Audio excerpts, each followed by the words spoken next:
நண்பர்களே, நீங்கள் பார்த்து கொண்டு இருப்பது உங்கள் குங்குமம் ரிவ்யூ. சரி வாங்க வீடியோக்குள்ள போய் என்னென்ன நடக்க போகுது அப்படின்னு சொல்லிட்டு பாத்தீங்கன்னா, நம்ம ரேவதிக்கு நடக்கக்கூடாத ஒரு விஷயம் நடந்துருதுங்க. அப்படி என்னடா நடந்துச்சு அப்படின்னு சொல்லிட்டு பாத்தீங்கன்னா, ரேவதி வாழ்க்கையில எப்படியாவது ஒண்ணு நம்ம கௌதம் கூட இருக்கணும்னு சொல்லிட்டு ஆசைப்பட்டு வீட்டுக்குள்ள வந்தாங்க. வீட்டுக்குள்ள வந்து போனாங்க. அது போய் அந்த கதையெல்லாம் முடிஞ்சாச்சு. ஆனா திரும்ப அந்த கதை ஆரம்பிக்குதுங்க. எப்படா அப்படின்னு சொல்லிட்டு பாத்தீங்கன்னா, கரெக்டா நம்ம கௌதம் இருக்காருல, அவரு வேலை தேடி எல்லாத்தாக அலைஞ்சு எங்கேயுமே வேலை கிடைக்கல.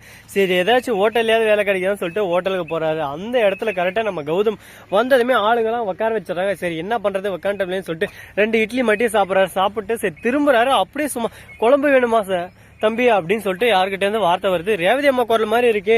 அம்மா நில்லுங்க அப்படின்னு சொல்லிட்டு சொல்றாங்க. உடனே பாக்கணுமே, அதனால பார்த்தா நம்ம ரேவதி அம்மா அடடே அம்மா நீங்க இங்கேயா என்னம்மா இந்த கஷ்டப்படுறீங்க அப்படி இப்படின்னு சொல்லிட்டு கேட்க, நீ என்னப்பா இந்த இடத்துல இங்க என்ன பண்ற அப்படின்னு சொல்லிட்டு அவங்க கேட்க, 2 பேரும் மாறி மாறி ஒரு பக்கம் பேச ஆரம்பிக்கிறாங்க. உடனே நடந்த கதை, சொந்த கதை, சோக கதை எல்லாமே கௌதம் சொல்ல, உடனே யாரும் இல்ல நீ எதுக்குப்பா இங்க வந்த, உனக்கு தான் அந்த அம்மா இருக்குனே அதை மறந்துட்டியா அப்படின்னு சொல்லிட்டு கேட்க, உடனே நான் மன்னிச்சிருங்கம்மா, எனக்கு என்ன பண்றது ஏது பண்றது எனக்கு ஒண்ணுமே புரியல, என் கூட இருந்தவங்க எல்லாமே இப்ப இல்லைன்னு சொல்லிட்டு ஆயிடுச்சு, நீங்களும் பாதியில என்னை விட்டுட்டு போயிட்டீங்க, அதனால தான் என்னால எதுவுமே ஏத்துக்க முடியல அப்படின்னு சொல்லிட்டு சொல்றாங்க.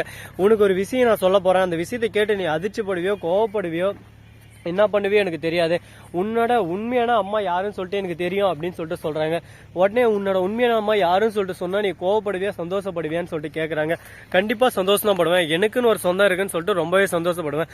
ஆல்ரெடி இலக்கியான்னு எனக்கு ஒரு தேவதையை கொடுத்துருக்காங்க, இப்போ என் அம்மாவும் கிடைச்சா எனக்கு சந்தோஷம் தான் அப்படின்னு சொல்லிட்டு சொல்றாங்க.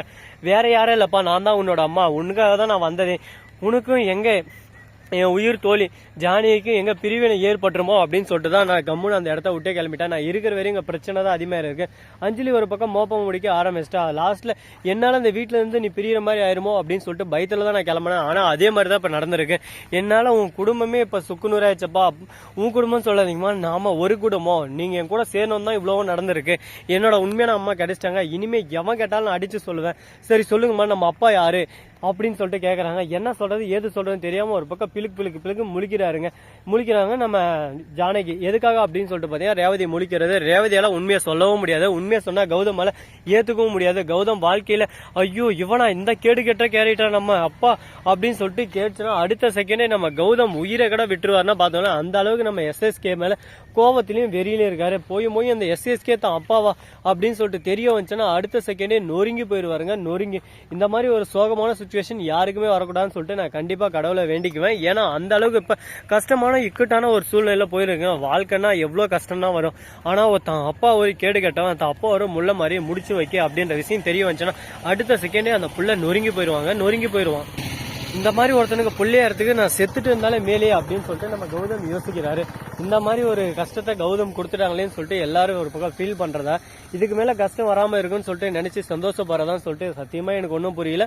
சரி ஓகே கைஸ், இதுக்கு மேல இந்த வீடியோ உங்களுக்கு பிடிச்சிருந்தா லைக் பண்ணுங்க, கமெண்ட் பண்ணுங்க, ஷேர் பண்ணுங்க, டிண்டிங் பெல்ல தட்டி விட்டு போங்க. அப்பதான் நான் போடுற அடுத்தடுத்த வீடியோ உடனுக்குடன் நோட்டிபிகேஷன்ல உங்களுக்கு வந்து கொண்டே இருக்கும். மிக்க நன்றி, தேங்க்ஸ் ஃபார் வாட்சிங், டாடா, see you, நன்றி, வணக்கம், வந்தனம், வருக.